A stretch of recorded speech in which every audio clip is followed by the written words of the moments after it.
De modo geral, encaramos qualquer tipo de desconforto como uma má notícia. Entretanto, para os praticantes ou guerreiros espirituais, pessoas que têm uma certa ânsia de conhecer a verdade, sentimentos como decepção, constrangimento, irritação, ressentimento, raiva, ciúme e medo, em vez de significarem más notícias, representam momentos muito claros que nos mostram onde estamos nos detendo. Eles nos ensinam a encontrar ânimo e a enfrentá-los, quando preferíamos desmoronar e recuar. São como mensageiros que revelam com assustadora clareza exatamente em que ponto estamos presos. Este exato momento é o mestre perfeito. É para nossa sorte. Está conosco onde quer que estejamos.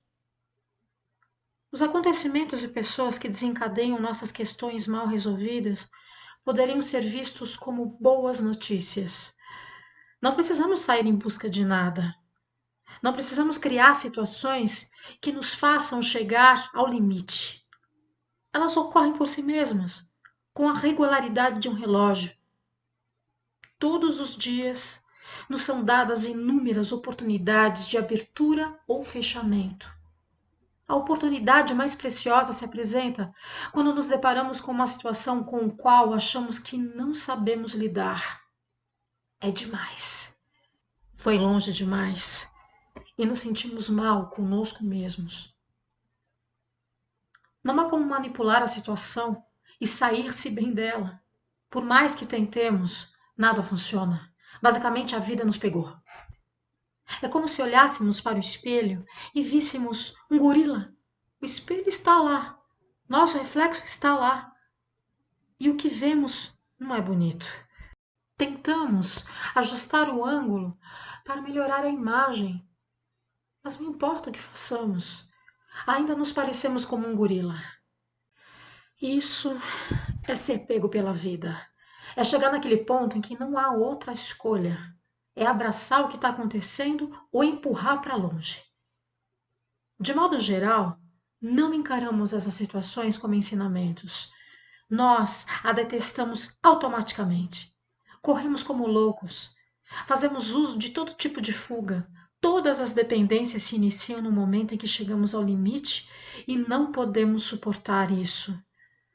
Sentimos que é preciso abrandar, acolchoar a situação de alguma forma e nos tornamos dependentes daquilo que parece diminuir a dor. Na verdade, o avassalador materialismo que vemos no mundo resulta também desse momento.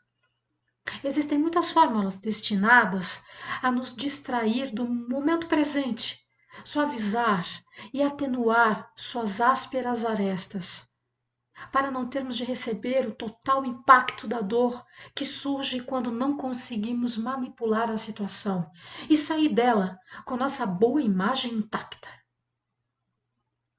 A meditação é um convite para percebermos quando chegamos ao limite e para não sermos levados pela esperança e pelo medo. Através da meditação, somos capazes de ver claramente o que está acontecendo com os nossos pensamentos e emoções e também de deixá-los ir. A meditação é encorajadora, porque mesmo quando nos fechamos, não conseguimos mais ignorar o que estamos fazendo. Vemos claramente que estamos nos fechando. Esse processo por si mesmo começa a iluminar a escuridão da ignorância.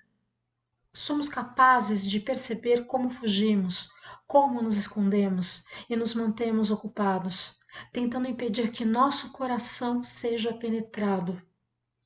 Somos também capazes de ver como é possível abrir e relaxar. Basicamente, decepção, confusão e todas as situações em que nos sentimos mal são como uma espécie de morte. Perdemos completamente nossa base. Não somos capazes de impedir a desintegração e sentimos que não temos mais o controle dos acontecimentos. Em vez de perceber que é preciso existir a morte para haver nascimento, apenas lutamos contra o medo de morrer. Chegar ao limite não é algum tipo de punição. Na verdade, sentir medo e tremer quando estamos prestes a morrer é um sinal de saúde. Outro sinal de saúde é não sermos destruídos pelo medo e pelo tremor, mas encará-los como um aviso de que está na hora de interromper a luta e olhar diretamente para aquilo que nos ameaça. Sentimentos como decepção e ansiedade são como mensageiros, avisando-nos de que estamos no limiar de um território desconhecido.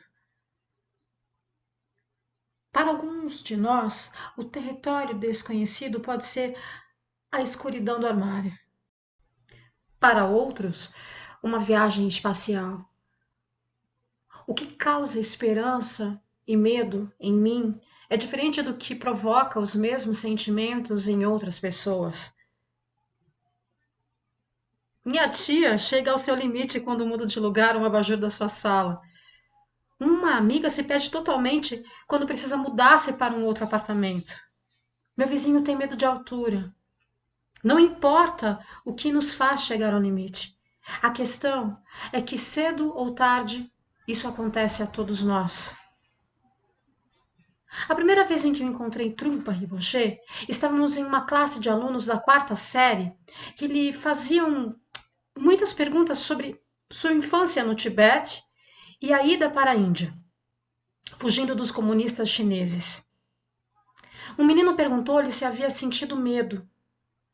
Rinpoche respondeu que seu mestre o havia encorajado a ir a lugares que o atemorizavam, como cemitérios, e a experimentar uma aproximação com as coisas de que não gostava. Então, ele nos contou uma história sobre uma viagem com seus seguidores para um monastério no qual nunca havia estado. Quando se aproximaram dos portões, viram um grande cão de guarda com dentes enormes e olhos vermelhos, que rosnava ferozmente e lutava para se libertar da corrente que os prendia. O cão parecia desesperado para atacá-los. Quando Rinpoche se aproximou, pôde ver sua língua azulada e a saliva que escorria da boca.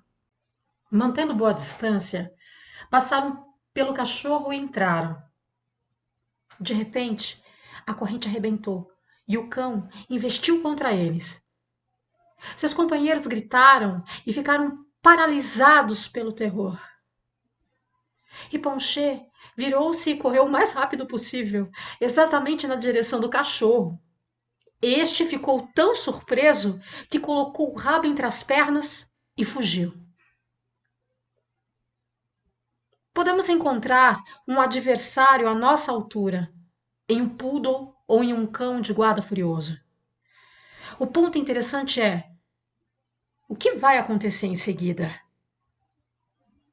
A jornada espiritual envolve ir além da esperança e do medo, caminhar em território desconhecido e mover-se sempre para frente.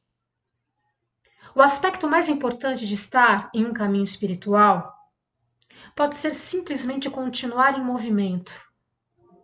Normalmente, quando chegamos ao limite, sentimos o mesmo que os companheiros de Rinpoche e paralisados de terror.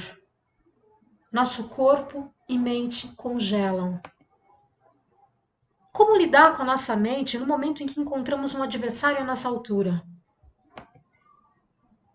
Em vez de assumir uma atitude indulgente ou rejeitar nossa experiência, podemos permitir de algum modo que a energia da emoção, a qualidade de que estamos sentindo, penetre em nosso coração. É mais fácil falar do que fazer, mas essa é uma nobre maneira de viver. Definitivamente, esse é o caminho da compaixão, o caminho para cultivar coragem e compassividade humanas. Nos ensinamentos budistas, ouvimos falar da ausência do ego. Parece difícil de compreender. Afinal, do que estão falando? Entretanto, quando os ensinamentos são sobre neurose, nós nos sentimos em casa. Isso é algo que compreendemos perfeitamente. Mas e a ausência de ego? Quando atingimos nosso limite e estivermos dispostos a conhecer esse lugar inteiramente, o que implica não alimentar nem reprimir, nossa dureza se dissolverá. Seremos suavizados pela força absoluta da energia que surge, seja lá qual for. Raiva, decepção, medo. Quando não está solidificada em uma direção ou em outra, a própria energia penetra em nosso coração e provoca abertura. Essa é a descoberta da ausência de ego. E ela ocorre quando nossos esquemas habituais desmoronam.